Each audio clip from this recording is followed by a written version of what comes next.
అప్పుడు పట్టణపు గుమ్మమునొద్ద 4 కుష్ఠరోగులుండగా వారు నొకనొకరు చూచి, మనము చచ్చిపోవు వరకు ఇచ్చట ఎందుకు కూర్చుండవలెను?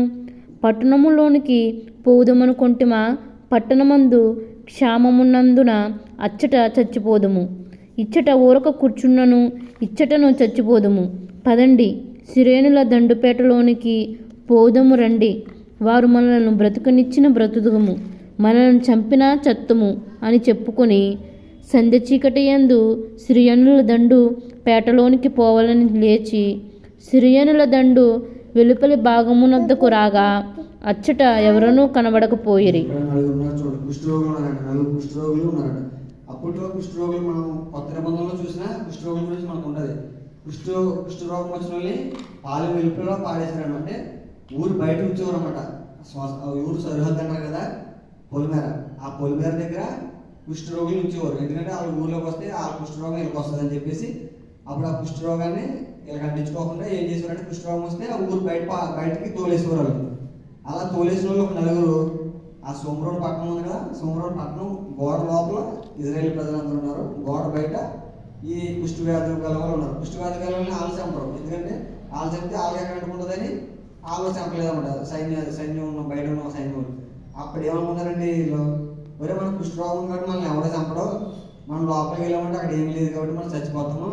అదే వాళ్ళ దగ్గరికి వెళ్ళామనుకో, వాళ్ళు పోనీ ఏమైనా మనకు కుష్ఠరోగం కాబట్టి ఏదైనా కింద పాడైతే మనం తిందాము, లేకపోతే చంపేస్తే చచ్చిపోతాము, ఇక్కడ ఉన్నది చచ్చిపోతాము, లోపలికి వెళ్తే ఆహారం దగ్గర అక్కడ చచ్చిపోతాము, బయటికి వెళ్ళాము వాళ్ళ దగ్గరికి వెళ్ళామనుకో మనకి ఒకవేళ ఆహారం తెచ్చిస్తే తిందాము లేకపోతే చచ్చిపోదాము అని చెప్పేసి అనుకుని ఆ స్త్రీలు ఉన్నారు కదా, స్త్రీలు ఉన్న ప్లేస్కి వెళ్తున్నారు. ఇక్కడ దేవుడు చేసే కార్యం చేస్తున్నట్టు ఉండేది.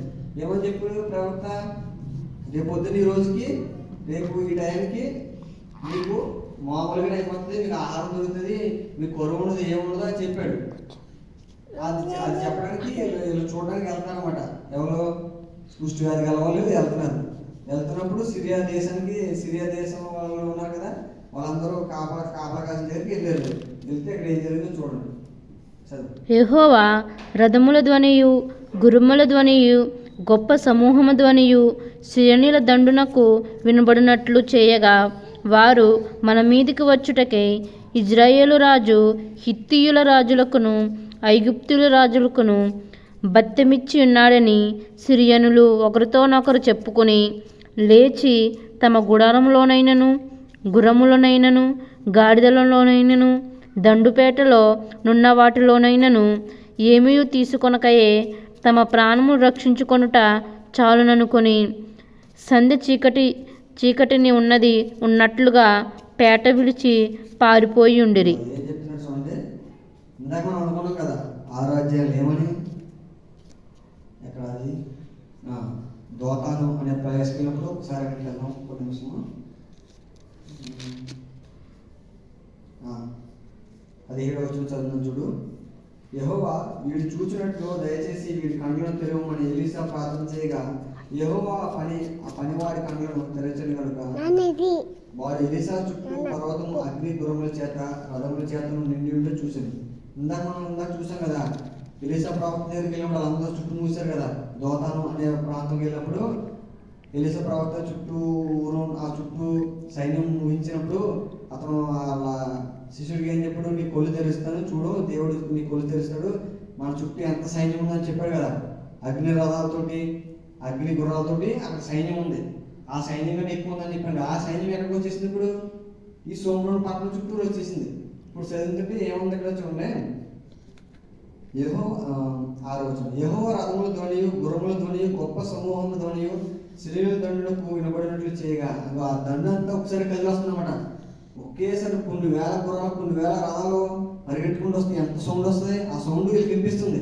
ఎవరికి? సిరియా సైన్యంలో బయట ఉన్న వాళ్ళకి వచ్చి వినిపిస్తున్నప్పుడు ఎంత సౌండ్ వస్తుందని, అయ్యి బాబు నిజంగా ఇగో మన ఇంత ముందు వెళ్ళినప్పుడు ఎంత సైన్యం ఉన్నదో ఆ సైన్యం అంతా వచ్చేస్తున్నారు మన దగ్గరికి, మనం పారిపోదామని చెప్పేసి అనుకున్న గుర్రాలు గాడిదలు వాళ్ళు ఉంటున్నాయి, వాళ్ళు తెచ్చుకున్న సామాన్లు అన్నీ వేసి పారిపోతున్నారు అన్నమాట. పారిపోతున్నప్పుడు జరుగుతున్న కథ ఇది.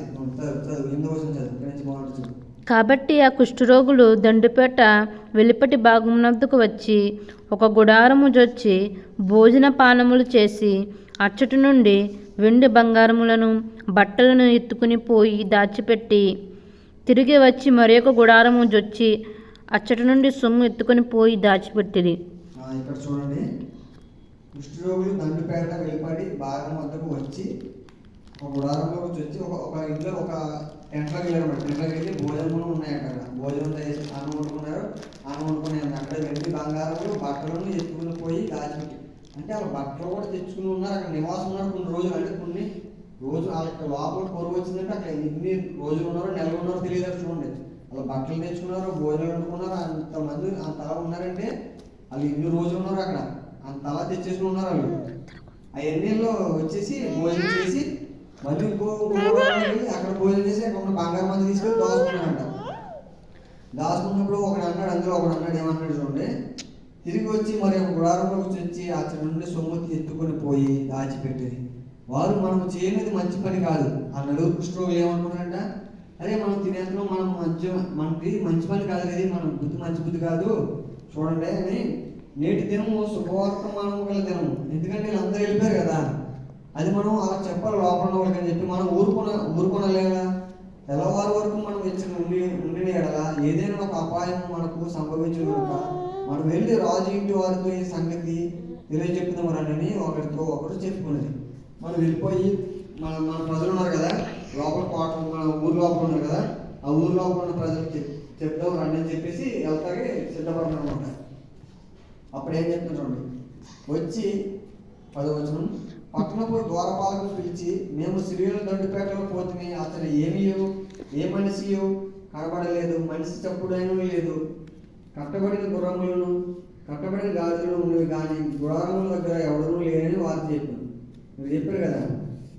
అప్పుడు ఆ పట్టణం దగ్గరికి వచ్చి ద్వారపాలకం అంటే చూడండి, ద్వారపాలకం అంటే గుమ్మాలు ఉంటాయి కదా, గుమ్మాల దగ్గర పైన ఉంటారు కదా సైన్యులు, వాళ్ళు పిలిచి చెప్తున్నాడు, అయ్యా అక్కడ మేము అక్కడ స్త్రీలు ఉన్నారు కదా, అక్కడికి వెళ్ళి వచ్చాము, అక్కడ ఎవరో లేడు, గుర్రాలు ఎలా కట్టి ఉన్నాయి, గాడిలు ఎలా కట్టి ఉన్నాయి, భోజనాలు ఉన్నాయి, బంగారం ఉంది, అన్నీ ఉన్నాయి, అక్కడ లేరు ఎవరు జనం అని చెప్పినప్పుడు వాడు ద్వారపాలకులను పిలిచెను. వారు లోపలనున్న రాజు ఇంటి వారితో ఆ సమాచారం తెలియజెప్పగా, రాజు రాత్రియందు లేచి తన సేవకులను పిలిచి, సిరియనులు మనకు చేసిన దానిని నేను మీకు చూపింతును. మనము ఆకులతోనున్న సంగతి వారికి తెలిసి ఉన్నది గనక వారు పట్టణంలో నుండి బయటకు వచ్చినలా మనము వారిని సజీవులుగా పట్టుకుని పట్టణమందు ప్రవేశింపగలమని యోచన చేసి పేట విడిచి పొలములోనికి పోయి పొంచి ఉన్నారని వారితో నేను.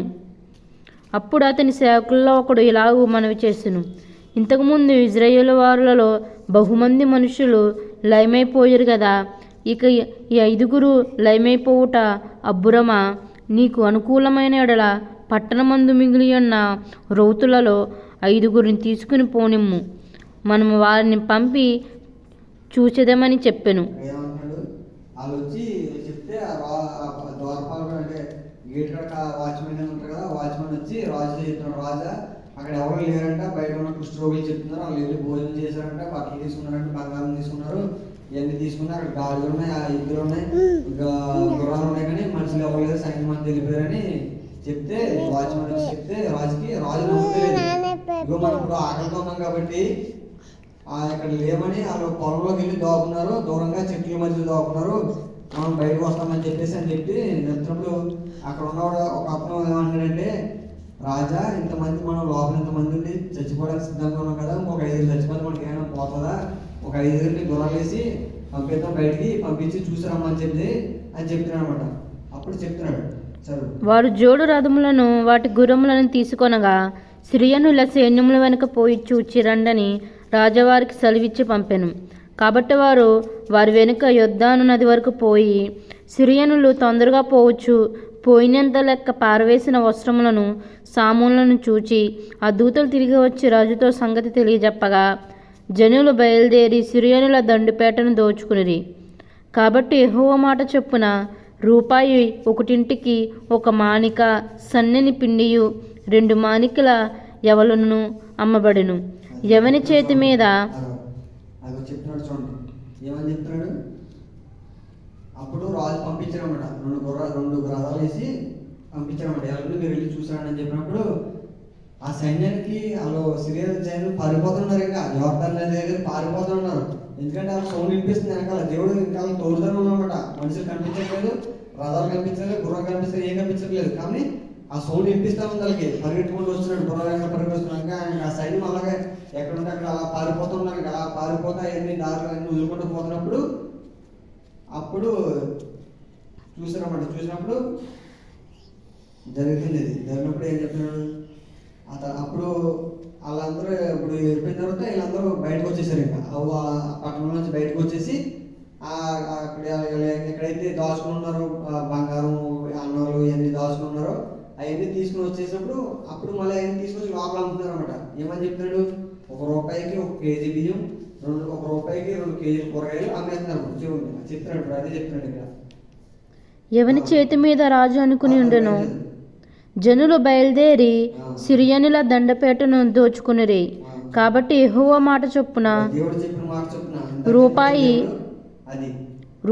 1 సన్నడి పిండియు 2 మానికలు ఎవరు అమ్మబడింది. ఇంకా ఎన్ని తెచ్చేసుకుని లోపల అమ్ముకుంటారు. ఇక ఎవరైతే ఉన్నారో రాజు వాళ్ళందరినీ పంపించేసి మరి ఎన్ని తీసుకొచ్చేసిండ్రా మన వాళ్ళకి ఇచ్చేసాను అని చెప్పేసి ₹1 1 కేజీ బియ్యం, ₹2 2 కేజీలు కూరగాయలు అమ్మేస్తున్నారు. అప్పుడు చెప్తారు, ఎవని చేతి మీద రాజు అనుకుని ఉండెనో ఆ అధిపతి ఆ ద్వారమున నిలువబడుటకు నిర్ణయింపబడగా. చూడండి ఇక్కడ ఎవడైతే రాజు ఎవడు మాట వింటున్నాడు, అధిపతి మాట వింటున్నాడు. దేవుడు మాట వినట్లేదు రాజు, దేవుడు ప్రార్థన చేయట్లేదు. ఆ సైన్యాధిపతి మాటే వింటున్నాడు. దేవుడు ఏం చేశాడు చూడండి. ఇప్పుడు దేవుడు ఏం చేశాడంటే రాజు ఏం చేశాడు, ఇప్పుడు తలుపులు తీస్తారు కదా, అప్పుడు బొమ్మ ఇప్పుడు మంది ఉన్నారు లోపల, అందరికి ఆకలి వేసేస్తుంది. ఇప్పుడు బయట ఆహారం ఉందన్నారు. తలుపు తీయగానే ఏం చేస్తారు, పరిగెట్టుకుని వెళ్ళిపోతారు కదా అందరూ. ఆ తలుపు తీసి ఇక్కడ ఎవరు పెట్టాడు దేవుడు, చూడు చదువు. రాజు దైవజను యొద్దకు వచ్చినప్పుడు అది ఎవని చేతి మీద రాజు అనుకుని ఉండెనో ఆ అధిపతి ఆ సైన్యాధిపతి ఎక్కడ పెట్టాడంట, ఆ ద్వారున నిలువబడుటకు నిర్ణయింపబడగా. తలుపు తీసి ఒక్కొక్కరిని పంపడానికి రాజు అక్కడ పెట్టాడంట. అని గట్టిగా అక్కడ ఏమని జరిగించదు. రాజు దైవజను యొద్దకు వచ్చినప్పుడు ఆ దైవజనుడు అతనితో చెప్పిన ప్రకారము ద్వారమందు జనుల త్రొక్కుడు చేత అతడు మరణమాయెను. తలుపు తీయగానే ఒక్కొక్కరిని పంపుతుంటే ఏటప్పుడు పంపించారు. ఆ తోలు వేసేసి మొత్తం అందరు జనం దాడి నుంచి వెళ్ళిపోతారట. వెళ్ళిపోయినప్పుడు తొక్కుకుండా పోయినప్పుడు ఏమైంది, అక్కడ చచ్చిపోయాడు. చదువు. మరియు ₹1 2 మానికల ఎవలును, ₹1 1 మానిక సన్నని పిండియు రేపు ఈ వేళప్పుడు షోమ్రోనులో అమ్మబడునని దైవజనుడు రాజుతో చెప్పిన మాట నెరవేరును. ఆ అధిపతి యెహోవా ఆకాశమందు కిటికీలు తెరిచినను అది జరుగునా అని ఆ దైవజనునితో చెప్పగా అతడు, నీ కన్నులారా చూచెదవు గాని దాన్ని తినకపోదు అని ఆ అధిపతితో చెప్పెను. జనుల ద్వారమందు అతని త్రొక్కగా అతడు మరణమాయెను గనుక ఆ మాట ప్రకారం అతనికి సంభవించెను. ఏం చెప్పాడు దేవుడు, నువ్వు రేపు పొద్దున ఈ టైంకి ₹1 1 మానిక చొప్పున పిండి, ₹1 1 మానిక చొప్పున 2 కేజీలు ఎవరు ఇస్తానని చెప్పాడు కదా. అది నువ్వు చూస్తావు కానీ నువ్వు తినవరా, కంగారు పడుకో. నేనేంటో నీకు తెలుస్తుంది. నేను నిజమైన దేవుడిని నువ్వు ఎటకారేస్తున్నావు కదా, నన్ను అపహాసిస్తున్నావు కదా, నీకు రేపు పొద్దున తెలుస్తుంది. నువ్వు చూస్తావు కానీ తిన్నావు అన్నాడు. దేవుడు ఏం చేశాడు, కరెక్ట్గా తీసుకొచ్చి ఆన్నే అక్కడ పెట్టాడు. అవి తెచ్చుకోవడానికి పోయారు. వాళ్ళందరూ తొక్కుకుండా పోయారు. ఆయన చూశాడు కానీ అవి తెచ్చుకోవడం వాళ్ళు అవి తినలేకపోయారు. కాబట్టి మనం ఇక్కడ ఏం గ్రహించాలంటే ఈ 2 అధ్యాయాలు ఇప్పుడు జరిగిన వర్తమానం ఏం జరిగిందంటే ఇక్కడ చూడండి. మనం ఏమనుకున్నాం, ఫస్ట్ మనం రక్షింపబడాలి అంటే దేవుడు ఎదుటి ఎలా ఉండాలని మనం ఒక వర్తమానం నేర్చుకోవడానికి ఇప్పుడు ఈరోజు దేవుడు మనకి తెలియజేశాడు. ఏమని తెలియజేశాడు, మనం దేవునిలో ఉన్నాం, బాప్తిసం తీసుకున్నాం మనం ఏ విధంగా జీవించాలని చెప్పడానికి దేవుడు మనకి ఈరోజు ఇంతమందిని మన ముందర నిలబెట్టాడు. ఎవరెవరంటే వాళ్ళు చెప్పడానికి చూడండి. ఎవరు వర్తమానం మనం నేర్చుకోవడం చెప్పడానికి ప్రయత్నిస్తున్నాను, అర్థం చేసుకోవడానికి ప్రయత్నించండి. సిరియా రాజు ఎవరు, బెన్హదదు.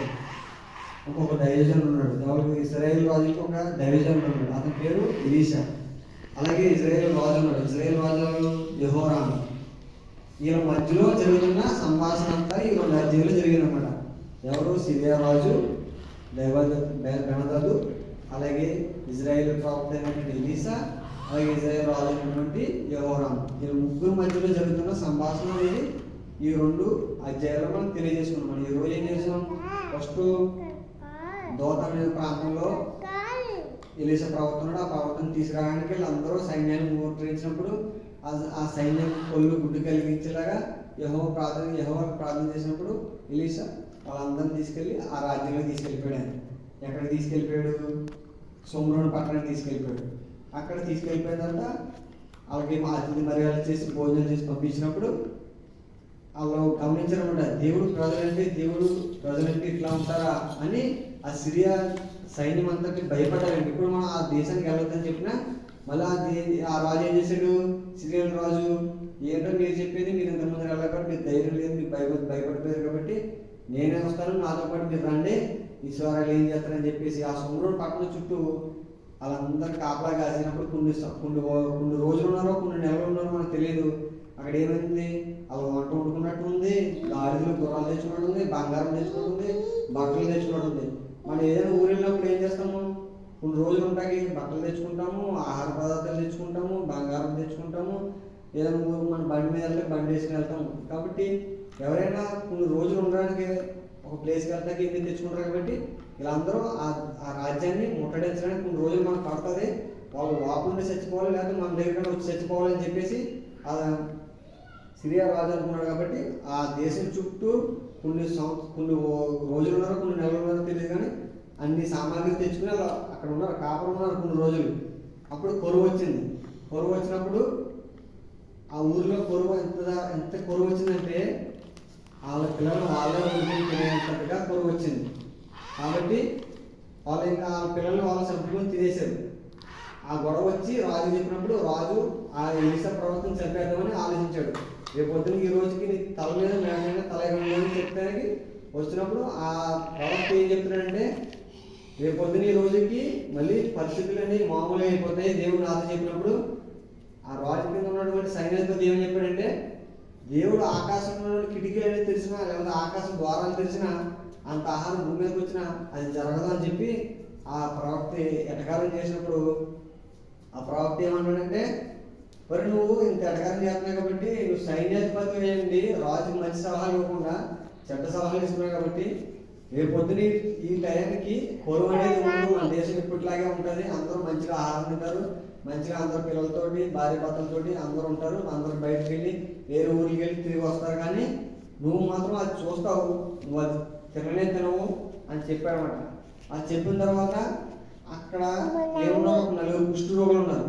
కుష్టి రోగులు నుండి బయట ఆ దేశానికి బయట గోడ పక్కన ఉన్నప్పుడు ఆ కుష్టి రోగులు వెళ్ళి ఎవరైనా మనం లోపలికి వెళ్ళినా ఆహారం లేక కూడా చచ్చిపోతాము, ఎక్కడ ఉన్నా చచ్చిపోతాము. అదే శ్రీల దగ్గరికి వెళ్ళి మన కుష్టి రోగం ఉన్నాం కాబట్టి వాళ్ళు మన దగ్గర రాకుండా ఏమైనా పెడతారేమో తినేసి వద్దాము, లేదా మనం కూడా చంపేసరికి చచ్చిపోతాం, ఎక్కడున్నా చచ్చిపోతాం, లోపలికి చచ్చిపోతాం, బయటికి వెళ్ళినా చచ్చిపోతాం. కాబట్టి మనం ఎక్కడున్నా చచ్చిపోతాం కాబట్టి వాళ్ళ దగ్గరికి వెళ్ళి చచ్చిపోతారా బాబు అని చెప్పి అనుకున్నప్పుడు తెల్లవారినప్పుడు వెళ్ళినప్పుడు చీకటి ఉండగా తెల్లవారినప్పుడు వెళ్ళినప్పుడు ఏం జరిగింది? అక్కడ ఎవరో లేనమాట. ఎందుకు ఏం జరిగింది? దేవుడు చెప్పాడు కదా, రేపు పొద్దున టైంకి మీరు మళ్ళీ పరిస్థితులన్నీ నార్మల్ అయిపోతాయి. ఇందాక మనం మాట్లాడుకున్న ప్రకారంగా అక్కడ అనేకమైనటువంటి రథాలతో కూడినటువంటి సైన్యం ఉంది కదా, ఆ సైన్యం అన్నటువంటి సైన్యం అంతటినీ దేవుడు 7 మందికి పంపించాడనమాట. పంపించినప్పుడు ఏం జరిగింది? యుద్ధం అనేది ముమ్మరంగా జరుగుతుంది. బాబోయ్ నిజంగా వాడు ఆ రాజు అందరినీ మోహరించాడు, వేరే రాజ్యానికి పిలిచి ఆ రాజ్యాన్ని కూడా మన దగ్గర తీసుకొచ్చాడు, వాళ్ళందరూ కలిపి మన మీదకి వస్తున్నారు, మనం పారిపోదామని చెప్పేసి వాళ్ళందరూ పారిపోయేలా చేసినప్పుడు ఆ కుష్ఠరోగులు వెళ్ళి అక్కడికి వెళ్ళి ఆహారం తిని, ఆహారం ఉంది వాళ్ళందరూ పారిపోయారు, ఎవరూ లేరని చెప్పి ఆ సైన్యం చెప్పినప్పుడు ఆ రాజు వచ్చి కొంచెం ఒక 5 పంపించారు బయటికి, నిజమో కాదని చూసాడానికి. వాళ్ళు చూసి వచ్చి నిజమని చెప్పినప్పుడు వాళ్ళు బయటికి వెళ్ళినప్పుడు అక్కడ ఎవడైతే అధిపతి ఉన్నాడో సైన్యాధిపతి, ఆ సైన్యాధిపతిని ఆ తలుపు బయటకి జనం ఎప్పుడైతే వస్తారో ఆ తలుపు బయట పెట్టడానికి నియమించారన్నమాట. అదే రాజు, ఎవడైతే రాజు అది మాట లేదో అదే అధిపతిని అదే రాజు ఆ తలుపు దగ్గర పెట్టాడు. వాళ్ళందరూ తలుపు తీసుకుని వచ్చేసి వెళ్ళిపోయినప్పుడు ఆ తొక్కుకుండా వెళ్ళిపోయారు. ఆ తొక్కుకుండా వెళ్ళిపోయినప్పుడు అక్కడ చూసామన్నమాట, రూపాయికి 1 కేజీ బియ్యం, 1 రూపాయికి 2 కేజీలు కూరగాయలు వాడు. అతను చూశాడు కానీ అది తినలేదు. ఆ తొక్కేసినట్లు అతను తొక్కేసి చనిపోయాడు. ఇక్కడ మనం గమనించాల్సింది ఏంటంటే, ఇక్కడ మనం ఏ ప్లేస్లో ఉన్నామనేది. సిరియా రాజు ప్లేస్లో ఉన్నామా, లేకపోతే దైవజనుడి ప్లేస్లో ఉన్నామా, లేకపోతే ఇజ్రాయేల్ రాజు ప్లేస్లో ఉన్నామా, లేకపోతే ఇది ఏమన్నా కదా రాజు అనుకునే సైన్యాధిపతి ప్లేస్లో ఉన్నామా, లేకపోతే కుష్ఠరోగుల ప్లేస్లో ఉన్నామా? ఇక్కడ కొన్ని క్యారెక్టర్లు కనిపిస్తున్నాయి. రాజు కనిపిస్తుంది, ఇద్దరు రాజులు కనిపిస్తున్నారు. సిరియా రాజు, ఇజ్రాయేల్ రాజు. ఇద్దరు మంచులు కాదు, ఇద్దరు కూడా మంచులు కాదు, ఇద్దరు చెడ్డవాళ్ళే. ఒకడు అన్యుడు, ఇంకోడు దేవుడు అనుకున్నవాడు, కానీ దేవుడికి ఇష్టంగా లేనివాడు రాజు, ఇజ్రాయేల్ రాజు. దైవజనుడు ఉన్నాడు ఇజ్రాయేల్ రాజు. ఇజ్రాయేల్ రాజుకి దైవజనుడు ఎలీషా. అతను ఎంత నమ్మకంగా ఉన్నాడు చూడండి. అతను ప్రతి విషయంలో కూడా దేవుడు ప్రార్థన చేయడం వల్ల దేవుడు మన ఇద్దరితో ఎలా మన ఎలా మాట్లాడుతున్నాం అతనితో అలా మాట్లాడి రేపొద్దు నీ జరిగితే ఎలీషా నువ్వు చెప్పుకో రాజుకి అని చెప్తుంటే అది జరుగుతుంది. మళ్ళీ రేపొద్దున పరుగు పోతుంటే చెప్తుంటే జరుగుతుంది. మనం అలా ఉన్నామా, లేకపోతే రాజులా ఉన్నామా, లేకపోతే ఇంకోడు ఉన్నాడు ఎవడు రాజు అనుకున్న సైన్యాధిపతి.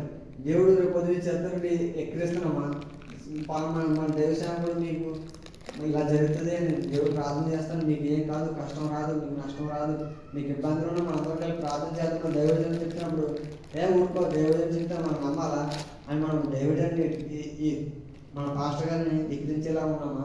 ఎక్కిరించేలా ఉన్నాం అనుకోండి, అతనికి ఏమైతే అయిందో అదే మనకైతుంది. అలాగే కుష్ఠరోగులు ఉన్నారు. ఆ కుష్ఠరోగులు వాళ్ళకు ఉన్న రోగం ఉన్నా సరే, మనం చచ్చిపోతామని తెలిసినా సరే వాళ్ళు మంచి చేయడానికి, వాళ్ళ ప్రజలకు మంచి చేయడానికి చనిపోవడానికి సైతం వెళ్ళడానికి ఇష్టపడరు. అట్లాగే మనం మన సంఘానికి, మన దేవుడికి ఇష్టంగా జీవించి మన దేవుడి కోసం అనేక మంచి కార్యక్రమాలు చేయడానికి ముందుకు వెళ్దామా, లేకపోతే అట్లాగే ఉండిపోదాం అనేది కూడా మనం జ్ఞాపకం చేసుకోవాలి. కాబట్టి ఈరోజు మనకి ఏం చెప్తున్నాడు, రక్షింపబడిన మనం దేవుడికి ఇష్టంగా సంఘంలో ఉన్నామా లేదా, మనం మన జీవితాన్ని కాపాడుకుంటూ మన యొక్క డ్యూటీలో పెట్టాడు దేవుడు. ఎస్ఎన్ఆర్ కంపెనీలో పెట్టాడు. అక్కడ నేను అందరిని మార్చేస్తానని కాదు దేవుడు పెట్టింది. అక్కడ నేను మాట్లాడే మాట ఏ విధంగా ఉంది, దేవుడికి అనుకూలంగా ఉందా లేదా, నేను చూసే చూపు దేవుడికి అనుకూలంగా ఉందా లేదా, నేను చేసే పని యథార్థంగా చేస్తున్నాను లేదా, అక్కడ అందరికి సాక్షిగా ఉండడానికి నన్ను నిలబెట్టాడు. అక్కడ దేవుడికి మహిమ రావాలి. నేను మాట్లాడే మాటను బట్టి, నేను చూసే చూపుని బట్టి, నేను వెళ్ళే విధానం బట్టి, నేను చేసే పనిని బట్టి. కాబట్టి నిన్ను ఒక ఇంట్లో భారీగా పెట్టాడు, నేను ఒక ఇంట్లో ఒక కంపెనీలో డ్యూటీ చేయడం పెట్టాడు. నీ ఇంట్లో నీకు ఇద్దరు పిల్లలు ఇచ్చాడు.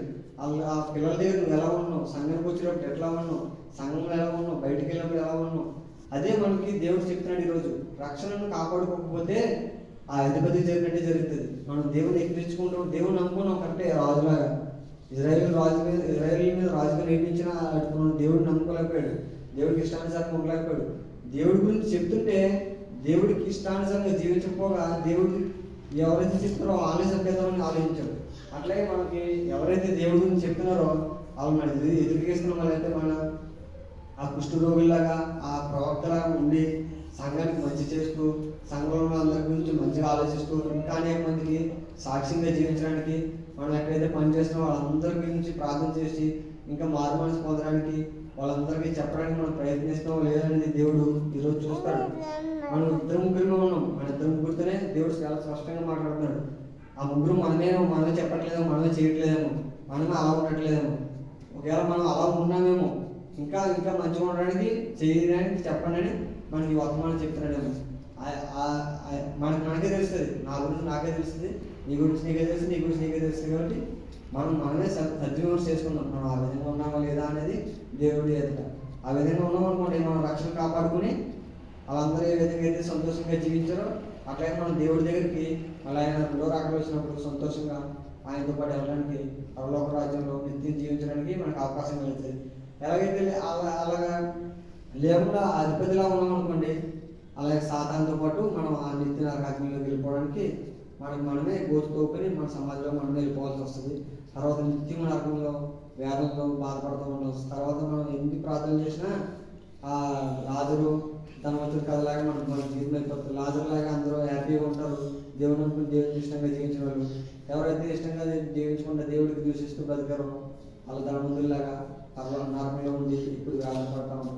ఆ పరిస్థితులు మనం తెలుసుకోకుండా లేకుండా మనం మంచిగా మన రక్షణ కాపాడుకుందాం. మన ఇంట్లో వాళ్ళందరికీ మంచిగా మనం ప్రవర్తనగా ఉందాం. మనం చేసే పనుల దగ్గర మంచిగా ఉందాం. మనందరం మంచిగా జీవించి ఈ లోకాన్ని విడిచిపెట్టి దేవుడి దగ్గరికి వెళ్ళిపోవడానికి సహకరించడానికి దేవుడు ప్రార్థన చేసుకుందాం. ఇచ్చిన వాగ్దానం దేవుడు దీవించింది. ఆమేన్.